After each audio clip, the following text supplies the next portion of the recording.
Tony Books Avilez here at my personal training studio, the Body House at 333 Sand Lane on Staten Island. Come and join us. Today's Monday Motivation. I was watching an excerpt of the movie Amistad, which came out, I believe it was 1996, 1998. The movie is about this ship of slaves that came from Africa that were supposed to be brought to America, and I think either the slaves took over the ship or the ship got lost and wrecked, but anyway, it ended up in the north. And so when they came to the north, there was a big case, and I believe it's a true story, to determine the ownership of these slaves. Because they were supposed to be delivered to the south, they were delivered to the north, and the fact they were delivered to the north meant that they were to be free.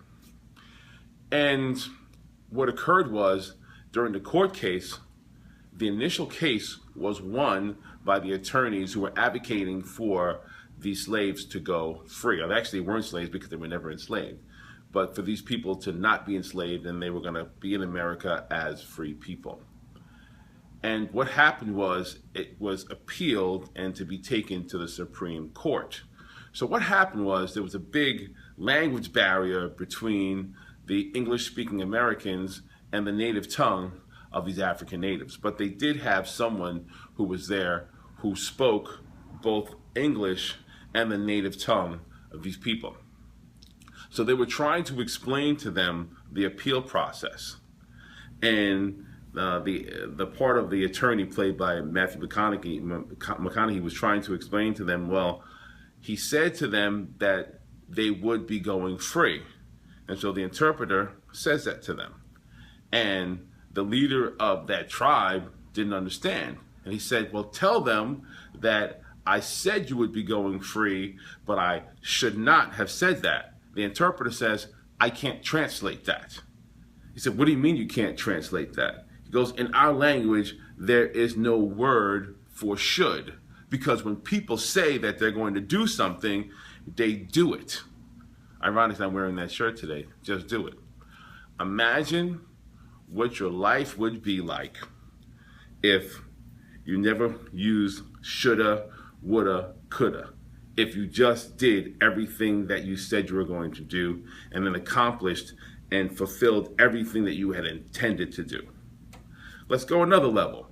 What would your world be like if you only hung around with people who were the same way, who didn't use shoulda, woulda, coulda, that they simply said what they were going to do and then did it? So I issue you a challenge.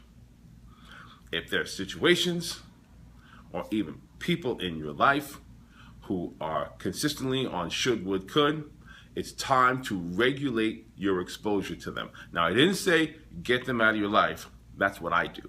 I don't deal with shoulda, woulda, coulda people. When we come to the Body House, we are all about the commitment, because fulfilling the commitment is the only way that things begin to happen, or at least things work themselves into completion, or you work those things into completion. So I challenge you, if you're at the stage of the game where you're consistently saying, yeah, I should do this and I should do that, as Tony Robbins said, you should all over yourself, now's the time to put that to an end and to start saying that I am doing it. I have completed it. Things are possible, and when they are possible, which they always are, which is why I'm not saying if they're possible, when things are possible and you have the intention and the desire to complete them, you eliminate that should, you make it happen, and you what? Just do it. That's today's Monday Motivation. Put that into your life. See what kind of results you're going to get from them. I know that that's going to be spectacular for you. And as always, remember, put your heart and soul in your goal, and be well.